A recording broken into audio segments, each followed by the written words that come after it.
Bonjour et bienvenue dans le petit journal du développement personnel. Et aujourd'hui, on va parler des 3 principes de la semaine de 4 heures. En fait, on va parler de 3 principes parce qu'il y en a beaucoup plus.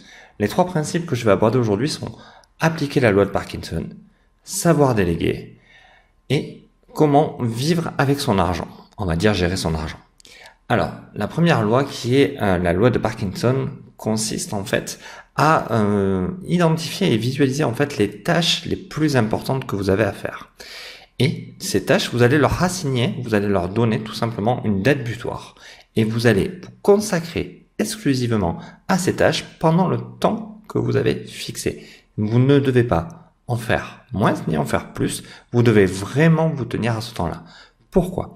Tout simplement parce que avec la loi de Parkinson, on se rend compte qu'une tâche, si on lui définit pas un temps, si on lui définit pas une date butoir, elle a tendance à remplir le temps. Souvent, quand on a une tâche, qu'on lui assigne un temps restreint, on constate et on remarque que bien souvent on se concentre beaucoup plus et qu'on va beaucoup plus vite pour réaliser cette tâche. Si par exemple vous avez une tâche, vous lui donnez 2 heures en général, essayez par exemple de lui donner que 1h30 voire 1 heure. Et vous allez voir que bien souvent la tâche sera réalisée dans ce temps. Alors pas toutes bien sûr, mais beaucoup de vos tâches peuvent être réalisées dans un temps beaucoup plus restreint que d'habitude.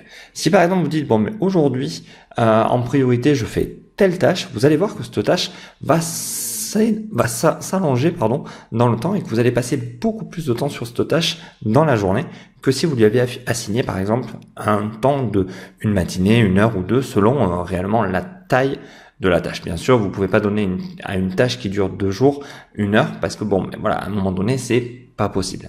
Après, la deuxième loi, c'est de déléguer. De déléguer, pourquoi? Parce ce principe-là est très important pour vous octroyer du temps, à la fois pour vous, mais aussi pour faire beaucoup plus de choses dans votre entreprise, si c'est le cas.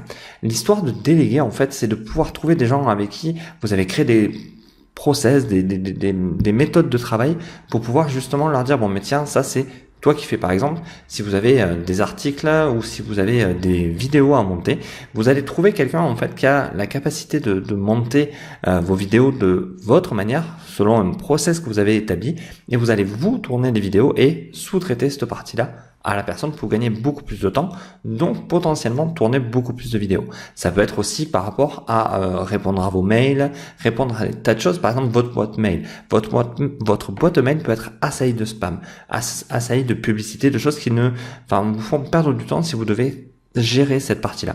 Demandez ou trouvez une personne par exemple à qui vous donnez accès à votre boîte mail qui va gérer toutes ces étapes-là de choses qui ne sont pas importantes pour vous et ne va vous renvoyer dans votre vraie boîte mail, entre guillemets, simplement les messages qui sont importants et que vous devez gérer vous-même. Voilà le deuxième principe que j'ai beaucoup aimé dans la semaine de 4 heures. Le troisième principe que j'aimerais aborder aussi, c'est l'argent. Il faudrait essayer de construire une entreprise qui soit à votre service et non pas vous qui soyez au service de votre entreprise. L'idée, quand on est gérant, quand on est chef d'entreprise, quand on veut créer sa propre entreprise, c'est d'avoir plus de temps pour soi. On n'est plus à l'heure actuelle dans les entreprises où on vivait exclusivement comme nos parents pour notre entreprise. Et pour ça, l'idée n'est pas forcément de gagner des millions, mais il est surtout intéressant de vivre et de se déplacer dans des pays où l'on vit à moindre coût. La phrase qu'utilise Tim Ferriss que j'aime beaucoup, c'est par exemple, achetez vos produits que vous allez vendre en roubles, vivez-vous en pesos et vendez vos produits en euros. Vu que la monnaie diffère, la valeur de la monnaie diffère, si vous vendez en euros, vous allez acquérir beaucoup plus d'argent si votre entreprise achète en roubles et que vous vivez en pesos. Vous savez très bien que le niveau de vie, par exemple, dans des pays comme l'Argentine, comme le Brésil, est beaucoup moindre qu'un pays comme la France, comme l'Angleterre. Donc, imaginez-vous vivre dans un pays où le coût de la vie est moins cher. Pensez à acheter vos produits dans des pays où le coût de la main-d'œuvre est moins cher et surtout vendez-les en euros là où la valeur monétaire est la plus forte. Voilà donc les 3 principes que j'ai aimés de la semaine des 4 heures. Il y en a d'autres, je ferai d'autres vidéos là-dessus, mais je vais vous les répéter. C'est la loi de Parkinson. Donnez un temps à vos tâches et respectez ce temps.